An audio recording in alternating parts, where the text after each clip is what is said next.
Welcome to Fight for the Fallen. I gotta say this ahead of time because it's kind of pissing me off.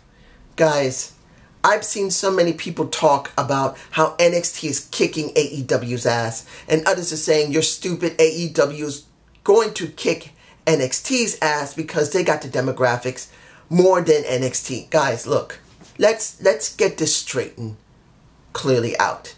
Yes, my title is going to say, is this hot enough? No lie. I'm making the title because of how things are going in wrestling. Let's put this in perspective. I'm going to try and make this as short as possible. Wrestling is not great right now. It's not just because of the pandemic. Before the pandemic even happened, there was so much hype around AEW. And I'll probably add more to this at the end of this review. But let's be honest here. AEW's numbers are not great. NXT's numbers are not great. And you fighting about this is wrong. 100% wrong. It's foolish to be fighting about whose show is better in the damn ratings when both of the ratings for the show suck. I'll try to elaborate on it at the end of this video. Hopefully I don't forget because I've gotten pissed about seeing this. So I hope you guys understand. Now, opening of the show, we got a TNT tag.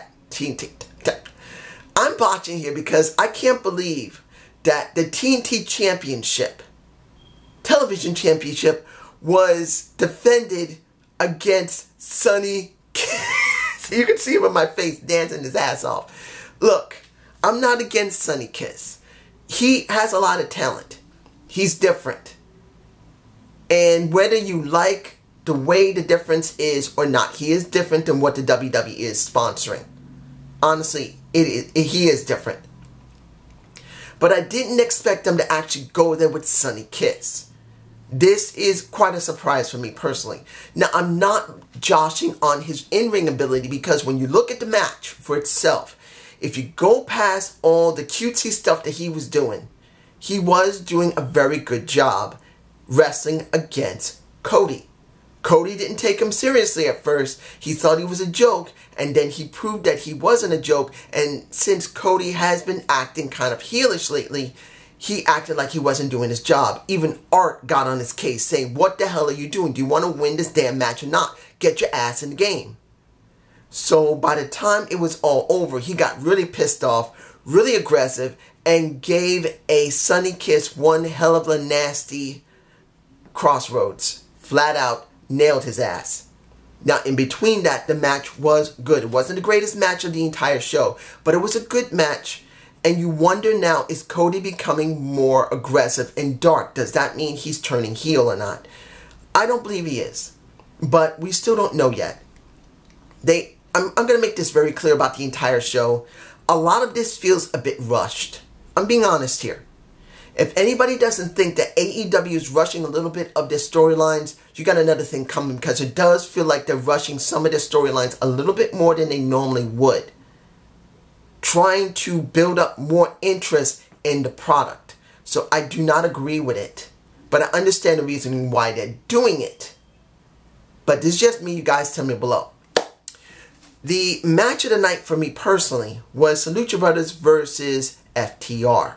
Now, the Butcher and the Blade brings in their truck with the Lucha Bros, and they're watching the thing from distance. I don't think I got a shot of it. I didn't really feel like it was necessary to have a shot with the Butcher and the Blade in it. But this was the best match of the night. It just was for me personally. I enjoyed this match. It wasn't just because it was old school wrestling. It was two contrasting styles of Lucha Libre versus more golden age 1980s to 1990s wrestling. You got two guys in an FTR who really epitomizes more old school, more rough and tough type of hard-hitting mat wrestling that is very traditional. And then you got the Lucha Brothers, who are very strong Lucha Libre high flyers. That's what you got. And they made a good dynamic, except when they started botching. Because when it came to the Lucha Brothers, they were the first ones to botch. And it was a nasty botch. I don't even know if I got the shot of when they were going to do their signature move, where when they already got one of the guys on the ground, I don't remember who, and you got Pentagon Jr. going to be flipped over by Phoenix, so Phoenix can nail him properly, but they didn't even do the proper springboard properly, and it came out messy. And then FTR also began to get a bit messy as well. They were sloppy. I don't know what was going on, but they were sloppy. But it does not take away from the match. The match was actually good. But as I've always said, FTR, formerly known as a Revival, is a acquired taste. If you care about more smash mouth, mat-based wrestling, no high flying, you're not going to like it. If you do, you're going to like how the dynamic went. But I'm taking a guess many people are not going to like the match because they don't like FTR's style of more traditional, more smash mouth, more methodical wrestling. They're just not going to like it. So many people are not going to be very interested in this match. But it was a good match. By the end of it, FTR won. And the Bucks snuck up on Butcher and the Blade, managed to... I guess the reason I botched up while talking about the Butcher and the Blade getting the butts kicked by the Bucks is what happened after that. When Kenny comes out after it was Matt holding on to the keys. I believe it was Matt, or was it Nick? I think it was Matt. No, it was Nick who was holding on to the keys. He brings it to the ring. He hands it back to them. And then Kenny comes out with a keg with beer in it. And he says, just one time, I'll drink with you. And then FTR basically pours the beer on top of Kenny's head. Kenny gets offended, and now he's hot and heated on what they did. Now, during this match also, no, not this match, but I'll get to that in a minute. Let me put it to you like this. Seeing this match, I did enjoy it. Seeing what happened after that, I guess the reason I was thinking about Adam Page now when that's at Luchasaurus and the Jurassic Express match with the Elite, I guess the reason I'm thinking about it is that why didn't you see both Kenny and Page watch it? Maybe they should have watched it. Maybe Kenny was with Page. This is my scenario. Kenny and Page were watching in the background, but Page is going like, well, I'm going to go off. Oh, I'm going to go off to get a drink. Oh, here. He hands over the keg. I think that would have helped a lot in setting this up, showing that Kenny was really trying to make up for what happened last week. And I think that's what was missing for me personally, and that's why I botched. You guys tell me below if you agree with that or not. Whoa, my goodness. They got juiced. The Inner Circle with Y2J. And here was the thing. You see Y2J in my face with the Inner Circle. I had no problem with what he was talking about when it came to Orange Cassidy. It made perfect sense. And then Orange Cassidy coming out, acting really nostalgic. The sloth. He is the sloth. And you see Y2J, the champion himself, chewing his ass out. And then he gives what is in my face. And then again, what you see in my face is the orange juice raining down. And Santana basically, no, not Santana, Ortiz hamming it up, getting all swimming in the juice. I enjoyed it. I don't know if anyone else is going to enjoy something like this. It's not like something we haven't seen before. Usually they would use, and understand this, guys, when the WWE does it, they always try to hype it up as something that's nasty like shit. They always use feces like material to make the people in the ring look as nasty as possible. In this respect, it was orange juice, and I actually enjoyed that. It's a nice change up on a classic move that someone will pull on a heel. There was no problem with that. It was better to see orange juice than shit. I'm actually enjoying that. But the thing that got me was when the champion himself started talking about the damn demographics of why AEW won the ratings. And that I felt was the wrong thing to do. I just don't see that that's the wisest thing to do. Yes, Tony Khan and Chris last week tried to justify it on Twitter, which Twitter is nothing but cancer.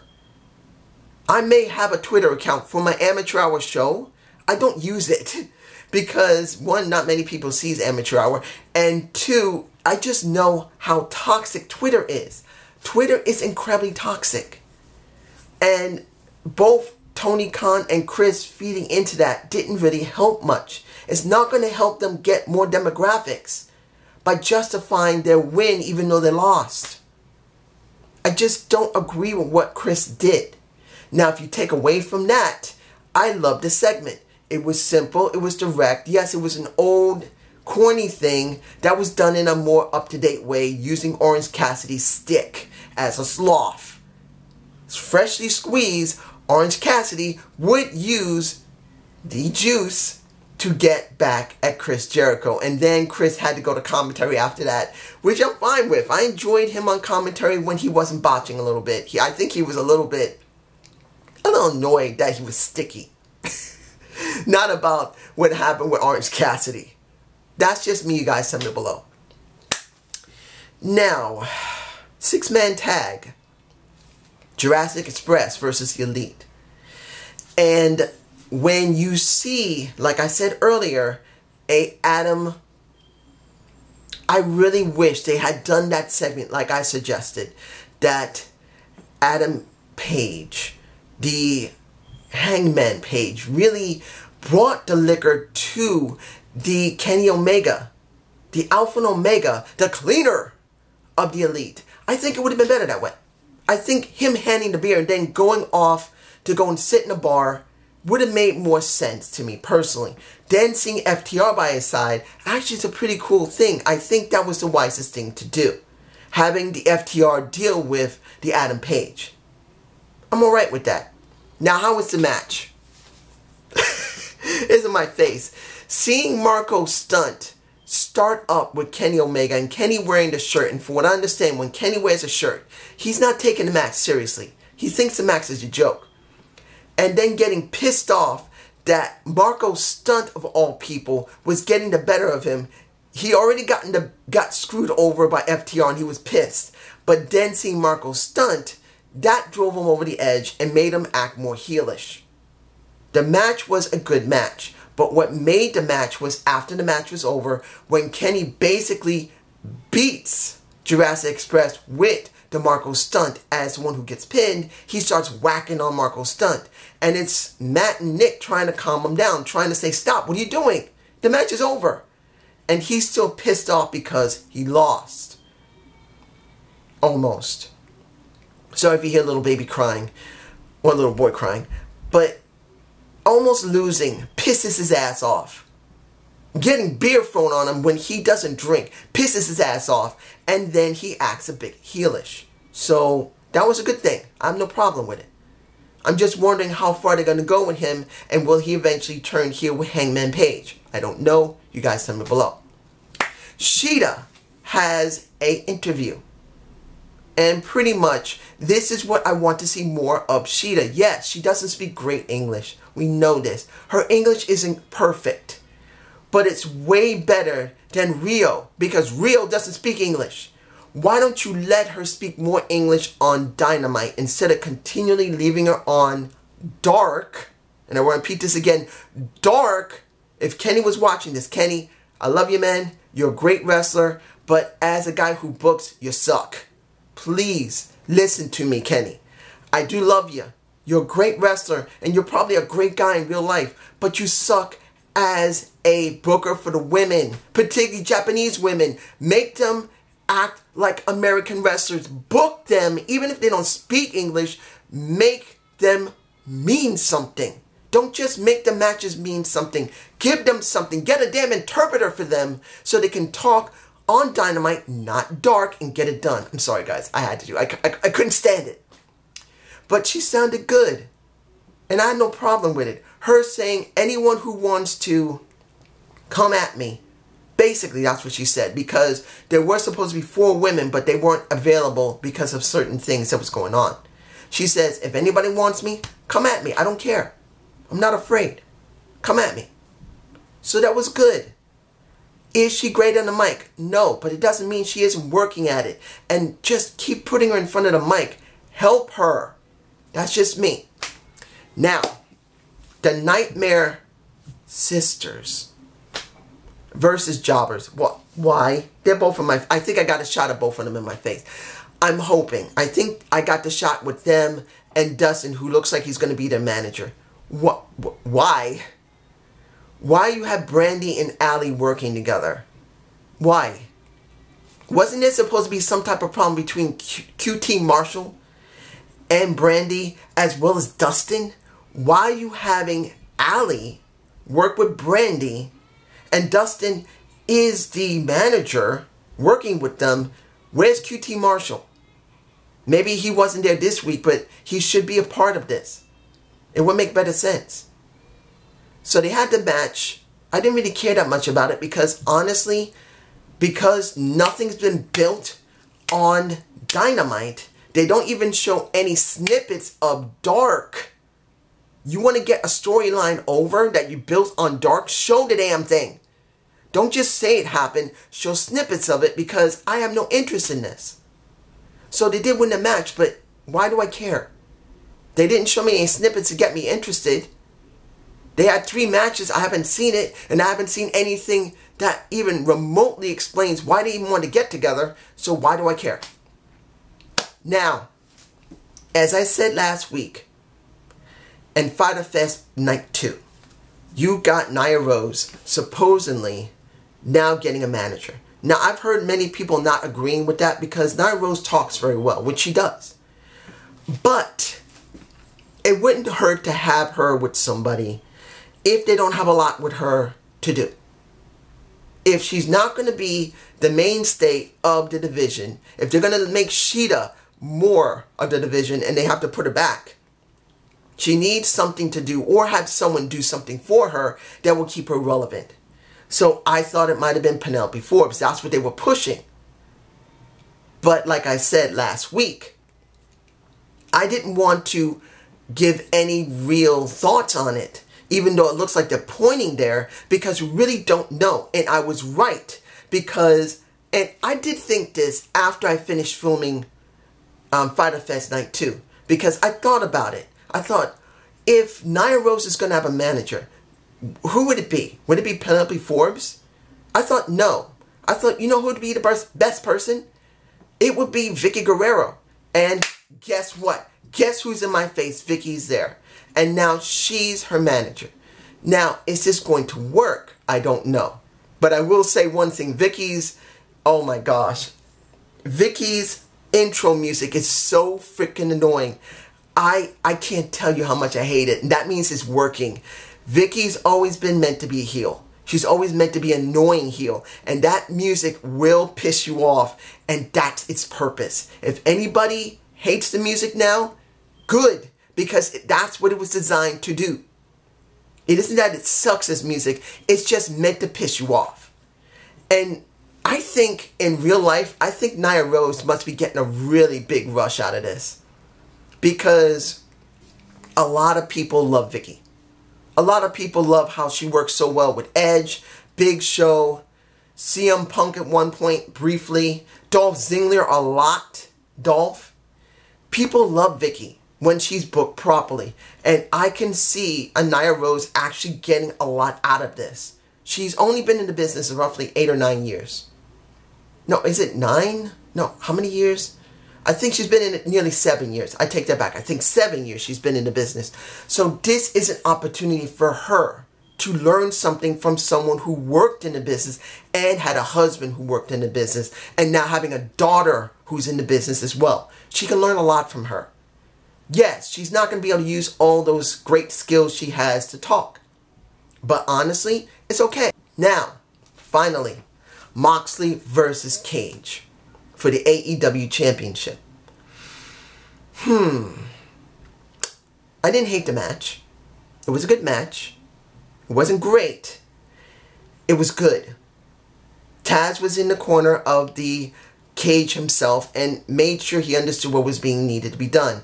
And the video pack that was done beforehand by Moxley saying, well, if Taz says I can't do my Paragon shift, you know what? I'm just going to tear the bone right off his arm. Well, the bone out. I think the reason that I botched there is that even though the match was good, it didn't feel like it had star power. And I'm going to be honest here. Yes, Brian Cage is one hell of a beast of a wrestler. Yes, Moxley is good. He has star power. But I think Moxley needs real opponents with real star power. Cage coming in so quickly, within about 2 months, now has faced Moxley. And now, even though he did not get directly beat because Taz threw in the towel, because Brian Cage was put into a whole bunch of arm bars, because you got Mox saying simply in his vid pack, I'm going to tear the muscle right off the bone. So that's what he tried to do. And Cage was in trouble. He wasn't willing to tap, so Taz taps. He basically throws in a towel to make him not tap out, which is understandable. But it still didn't feel like there was great star power there at the end of the show, and I think that's what they needed. Now, yes, seeing Darby Allin come back and attack Cage was the wisest thing to do. I'm glad to see it. I'm glad to see that that was there. And maybe, just maybe, the reason that Brian Cage has the FTW title is to maybe to drop it to Darby Allin. Darby Allin's been there for a while, and you know he's not going to get a title. He's not going to get a title from Cody, and he's not going to get a title from Moxley. Maybe he will get the title from a Brian Cage. Maybe they'll allow that title to float around even if it's not legitimate. I'm not saying it will happen, but you never know. Now, as I said in the beginning of this review, is this hot enough? The question is going to be, will people see this as a hot show that's going to pull in the demographics as far as everyone cares, which is stupid. Look, guys, is this hot enough? It's a great show. It's not perfect, and it's not super immensely greater than a real pay-per-view. It's a good show. You will enjoy it. Well, at least some parts of it. But let's be honest here. Worrying about the damn demographics is killing both. Well, honestly, let's be honest here. Anyone who loves NXT is a joke. And I'm not being disrespectful to you because you say you love NXT, but we already know from the way NXT is already being booked, NXT is not 100% under the control of Triple H anymore. It's Vince who's currently controlling NXT, changing it more and more every week. If anybody actually think NXT is great, wait a couple more months and tell me how much you're going to see NXT really look like Raw or look like SmackDown. I said this when NXT went to USA, off the show, off of the WWE Network. I said this last year. The minute NXT went off of the network and went to USA, the minute it was going to be dead.